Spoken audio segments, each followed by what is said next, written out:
सध्या माझं आणि जेवणाचं नातं म्हणजे पोट म्हणते खा आणि जीभ म्हणते नको. याचं कारण काय असेल तर हे आजारपण. आणि हे आजारपण म्हणजे ना एक वेगळीच परीक्षा असते. रिकवर व्हायला लागली मी, पण तोंडाची चव पुरती पळून गेली.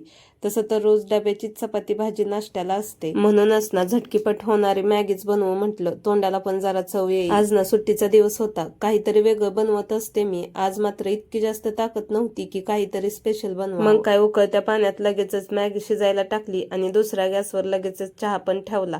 आणि हो, चहा पण मसालेवालाच बनवला होता, कारण तेच हो चवीचं. चहा आणि मॅगी दोन्ही पण तयार होतं. आणि ही तर मॅगी पण ना मुद्दामच गरमागरम रस्सेवाली बनवली होती, कारण तेच हो चवीचं. आता तुम्ही म्हणाल चवीचं कारण सारखंच येतंय. हो ना, ह्या आजारपणानं ना शरीराची संपूर्ण सिस्टीमच हँग होते. गरमागरम नाश्ता केला आणि पहिले तर ना कपड्यांकडे वळली.